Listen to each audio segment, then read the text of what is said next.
Hi everyone, Aaron Brooker here, Michigan and Northern Indiana field agronomist, and I'm up here at the Michigan PFR site today and looking at some soybeans that were planted on April 17th.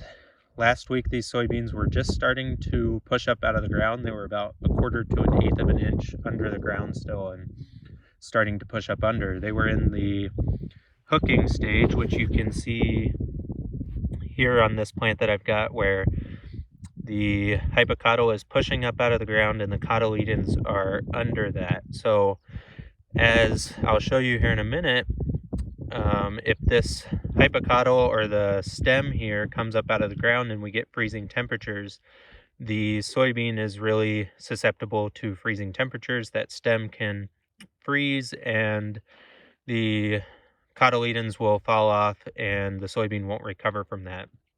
But here with this plant here might be okay. We see some purpling at the hypocotyl there at that hook, and that's just from lack of sugar movement with the cold temperatures. You see that the cotyledon here, I broke one of them off already, but the remaining one here is fairly yellow, but that's not too much of concern. You can see the first leaves are coming up beside of that cotyledon, and we might be okay with this plant. The hypocotyl, everything feels firm. It has good coloration, except for some yellowing there. Now, if that stem was brown, we'd be more concerned that there was some rotting going on. And that could very well happen here as we get through the next few days, as we get some more growing degree units accumulated. But right now, this one looks okay.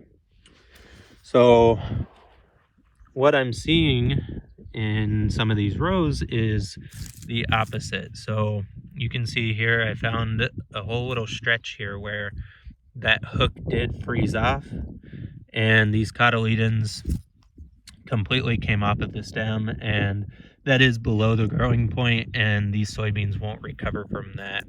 So as you can see here, we are going to have some stand loss, and we're just 2.5 days after the freeze event, so this is pretty clear here. And then some of the other soybeans, we'll have to wait and see if that growing point recovers from the intact soybean plants. So just wanted to show you some of what I'm seeing and a specific situation where the soybeans were in the hooking stage and were susceptible to that freeze damage, and in fact we did see some damage here.